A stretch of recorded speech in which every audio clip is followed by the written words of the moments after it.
Good morning, believers. Good morning, Israel. Happy 4th of July.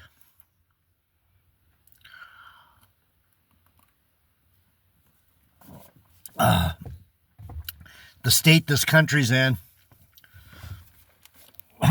Not a happy 250 celebration with this orange rapist, pedophile protuberance of a human. He's an idiot. He's a thief.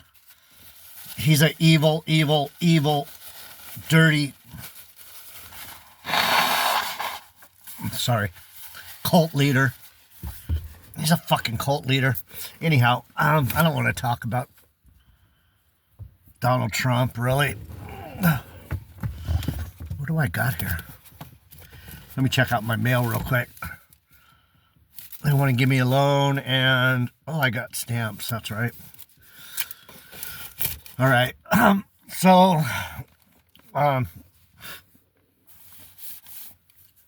We've been going through Jeremiah, the book of Jeremiah, the prophet.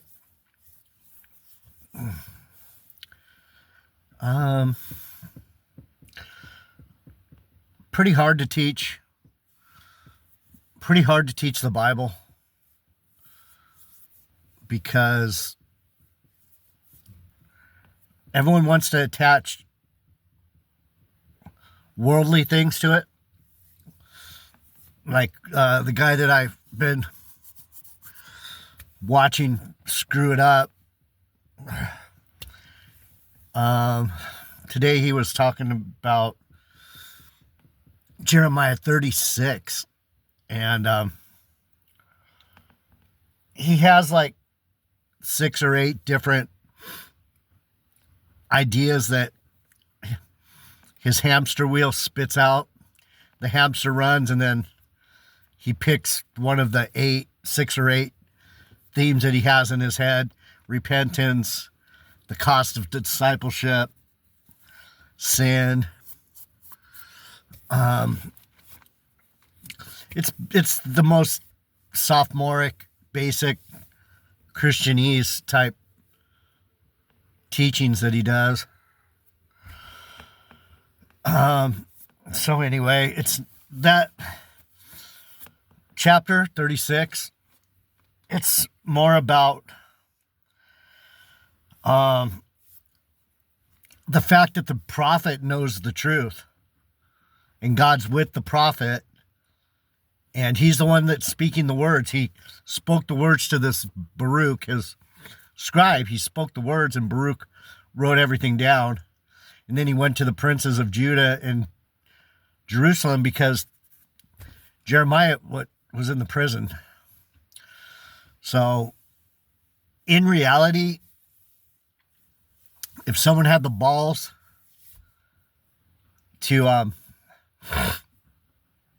actually follow me and help me, they would help me edit my videos and make them. Someone would help me get what I'm saying out in a way that people would like better, instead of me just sitting here going because I'm not the most engaging, I guess, and I can be mean. So this part, I understand what Richard Joyce is saying. It's hard to do this. The cost, for me, the cost isn't that high, because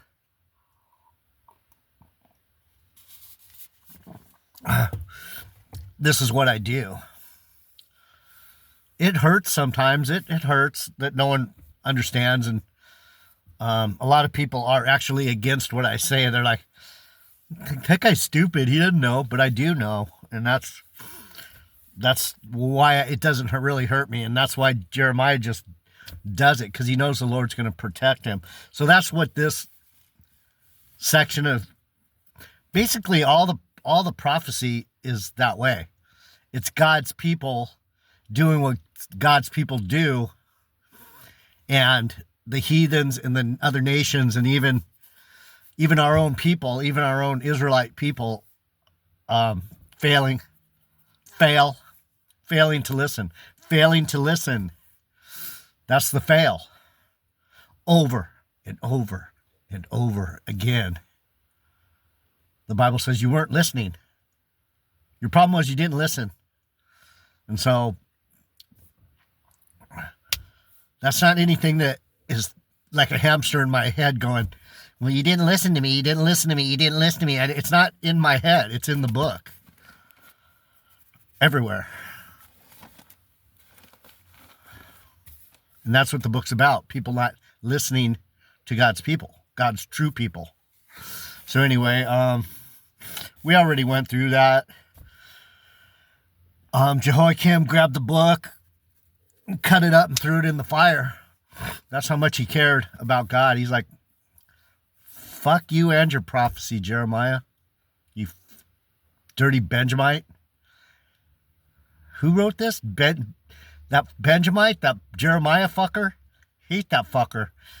Burn that shit. That's how it is for the prophet. And Richard Joyce can say all he wants. Oh, the price is so high. You got the high cost of discipleship. There's no way to stop what I have to do. I have to do what I have to do. That's what he doesn't understand. It's like, yeah, he could jump in and out because he's not really about it. He's a Christian. He's not an Israelite. He thinks those people in Israel are the real Jews. That's how stupid this fucker is. Those people, by the way, if you don't know, those people over there are Hebrew Edomites. Those are the people that are set to destroy the world, and the Lord's going to destroy them. Edomites, children of Esau. The Lord, they're not blessed. They're blessed. Their blessing was the sword. Their blessing was the sword and being able to lie, and that's who they are. They're all together. Our government and Israel, they're Edomites. And a lot of the Edomite nations are backing away from these guys. Spain, England, France, Germany. A lot of these Edomite nations, the other Edomites are going, these guys are out of control. Even for us, they're out of control. We can't be doing this anymore. It's not working. But no, man, Trump and Netanyahu, they're like, yeah, we got bombs. We're going to kill people. Yeah. We're going to fucking take their land. Just like we did in the Americas. Happy 250th birthday, you murdering fucking sacks of shit. You thieves. Happy 250, you thieves. Don't you know we stole this country from people that were already here? We just came in and said, no, we're going to take it. And they're like, you sure you want to just be dicks? And they're like, we're not going to act like dicks. We're going to act like your friend. And then by the time you turn around, we're going to have all your shit. And if you try and stop us, that's when we're going to have to kill you. So be good. And that's what happened. They played whatever games they had to play to take over. I was just thinking about it here in California. A huge part of California is the history that we can still see from the 1800s was when well, let's have a little history lesson here. If you've never been to California. California is full of Catholic missions. And being a surfer, almost every state park and almost every state beach, most of the state beaches and state parks, most of these missions were along the coast.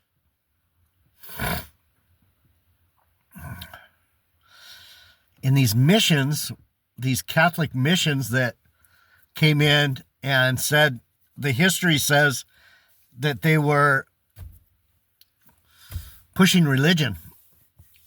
They're pushing Catholicism. They were trying to get these heathens, these these barbarians, these Indians, these native beasts, they wanted to give them God. They wanted to give them God. But what were these missions actually? It just came to me yesterday. I was like, it took me this long to figure that shit out. They've been pushing that mission.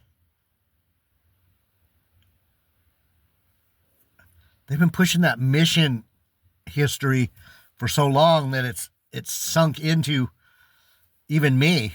I was like, oh yeah, the priests and the pastors from the Catholic religion, they came and did all this. And sometimes they had to get mean and blah, blah, blah. Nope. All those missions were forts. Those were forts. And what they did is they would build these forts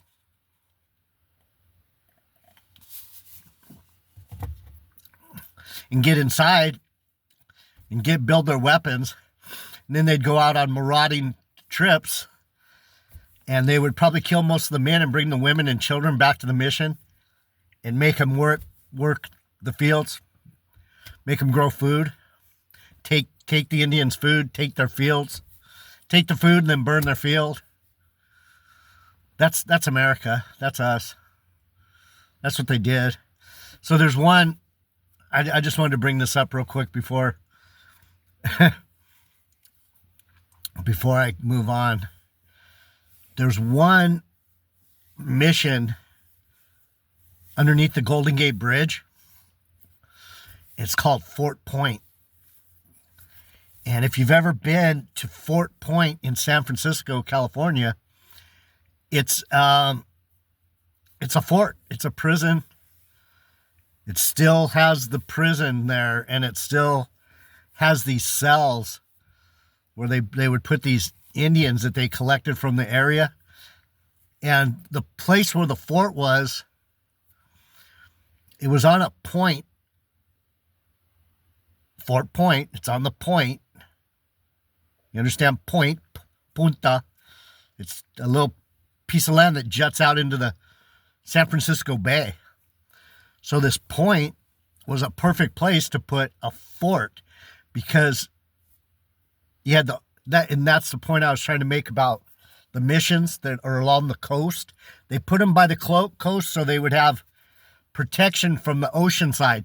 No one could come in from the ocean side. And if they did, they could see them coming, because they could see them coming in the boats. And they go, here they come. They're trying to come in the ocean side. Everyone get on the ocean side. And they would kill the people that tried to come to the forts. But Fort Point was like, I was thinking about it yesterday. Fort Point was a place where they would gather these people up and do all kinds of interrogation and espionage. They'd find out who's who and who's where. They'd put them in these prisons, and then they would torture them. And they would drag them out, and they would throw them into the fucking San Francisco Bay right there. And the water right there is super dangerous. The currents come in and out. They probably killed a lot of people at Fort Point. They killed a lot of Indians, and they caused a lot of trauma by torturing people there and getting them to tell them where the other Indians were hiding and what they were planning and things like that. So when you celebrate this country, you're celebrating a bunch of thieves and a bunch of murderers. It's basically what we did. We came in and we murdered a bunch of people and stole their land and stole their resources. And so, happy 4th of July.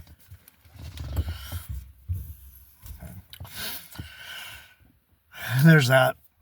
Yeah.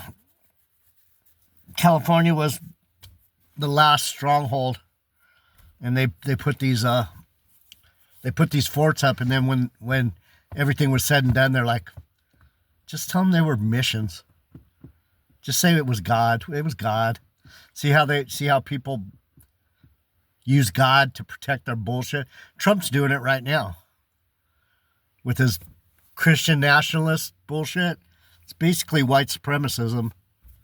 He's a white supremacist. But anyhow, and then they rewrite the scroll. Jehoiakim's family gets cursed. Then King Zedekiah, chapter 37. King Zedekiah, the son of Josiah, reigned instead of Coniah, which is Jehoiachin, the son of Jehoiakim, whom Nebuchadnezzar took captive. Now Jeremiah came in and went out among the people, for they had not put him into prison. Then Pharaoh's army was come forth out of Egypt, to the Chaldeans that besieged Jerusalem, heard tidings of them, they departed from Jerusalem. Egypt will return to its own land. When the word of the Lord came to Jeremiah, he said, Thus said the Lord, the God of Israel, thus shall you say to the king of Judah, that sent you unto me to inquire of me, behold, Pharaoh's army which is come forth to help you shall return to Egypt unto their own land. So what happened was Zedekiah. Was it Zedekiah? Yeah. He was he asked Pharaoh to help him fight against these Chaldeans.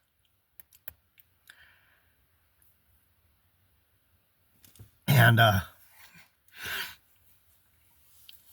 Jeremiah's telling him, dude, they're not coming. They're not coming. They say they're coming. They're not going to come. They're not going to help you. That's what the Lord told Jeremiah. Tell him, dude, the Egyptians aren't coming to help you. And the Chaldeans shall come again and fight against the city and take it and burn it with fire. Thus said the Lord, deceive not yourselves, saying the Chaldeans shall surely depart for us, for they shall not depart. These Babylonians aren't going away.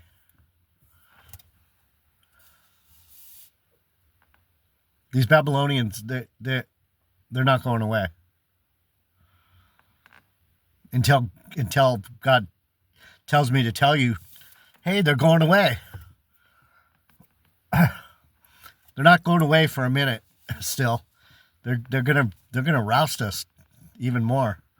These wicked nations. America's gonna get rolled probably. They're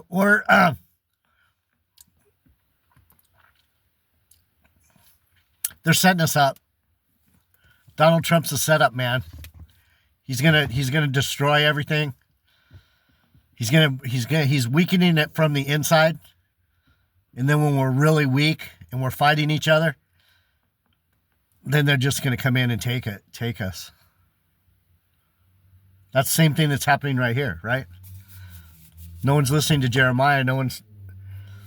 Everyone was doing their own thing, thinking they're all cool. Yeah, we're cool. We're the Jews. We're Jerusalem. Believe me, I know, because that's me.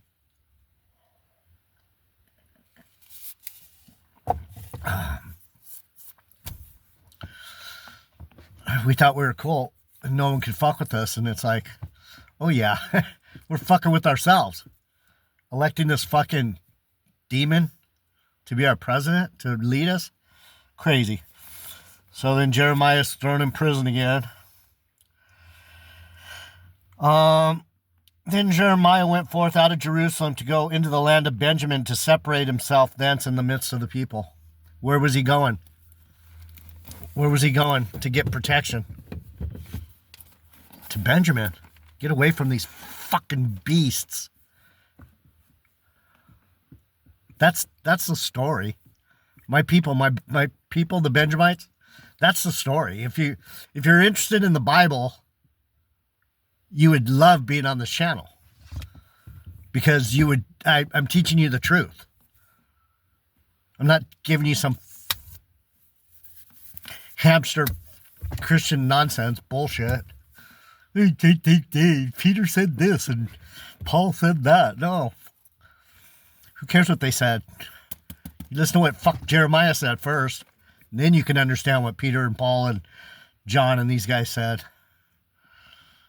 Okay? So he went to the land of Benjamin to separate himself from the midst of the people. Separate means claim his property there among. Going home to claim my promised land, bitches. Yeah.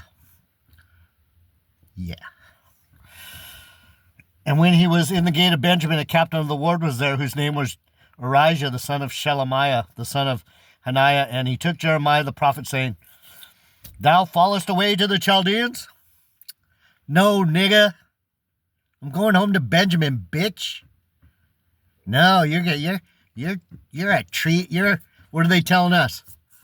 You're treasonous. You're a communist. You're a socialist, communist, liberal scumbag. It's the same thing that's happening to Jeremiah. You're going on the other side. You're treasonous. You're a turncoat. Jeremiah was like, fuck you, bitch. Get out of my face. Then said Jeremiah, that's false. I fall not away to the Chaldeans, but they hearkened not unto him. So Arijah took Jeremiah and brought him to the princess. Same story. Nobody's listening. Jeremiah's like, nigga, bitch, I just want to go home, man. I want to get away from you fucking losers. No one listened. They're like, let's put him in prison. Wherefore the princes were wroth with Jeremiah and smote him and put him in prison in the house of Jonathan the scribe. For they had made that the prison. When Jeremiah, they put him where'd they put him? They put him where the lit major was. The writer. Get it? Do you get it? You have to understand literature to understand this book. They put him in the prison of literature. They put him in lit prison. It's fucking ironic. Fascinating. Man, I look like shit. I had fun yesterday. We played loud music. We were eating and laughing, and it was fun. Had a great time yesterday. Today, not so much. I got my 4th of July shirt on. I'm probably going to just lay low. 4th of July in Huntington Beach. Woo! You want to find yourself some trouble?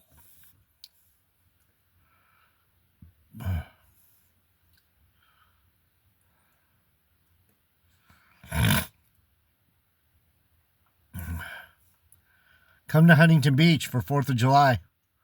Woo!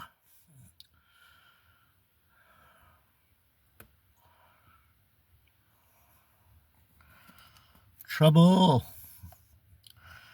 Zedekiah seeks a word from the Lord. Then Zedekiah king, the king sent and took him out, and the king asked him secretly in the house and said, Is there any word from the Lord? And Jeremiah said, Yeah, there is.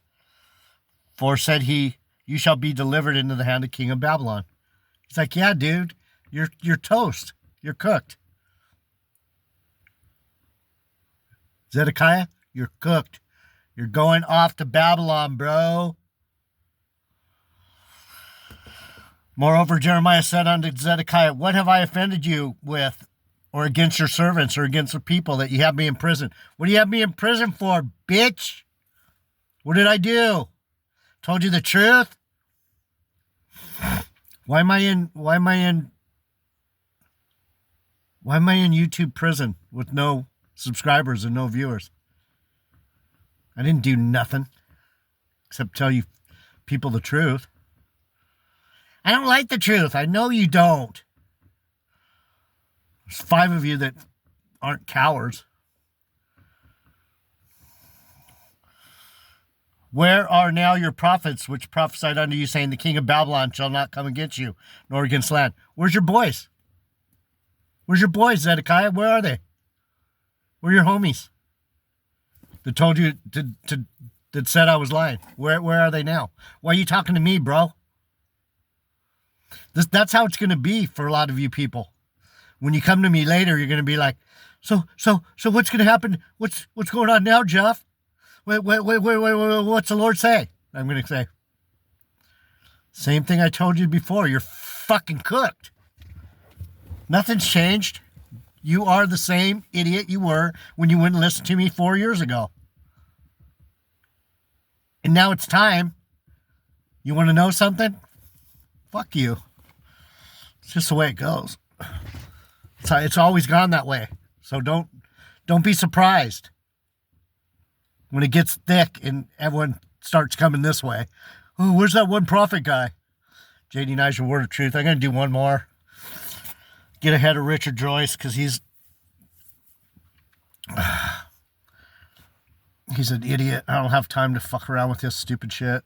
I just like to burn him a few times every day. He's just an idiot. Check out his channel, Pilgrim's Devotion. You'll go like, what the fuck? You think I'm freaky? I don't know how he gets 100 views. Probably because he talks that nonsense. Anyhow, I'll be back. JD Niger, Word of Truth channel. Subscribe if you want to learn the Bible. I'm out.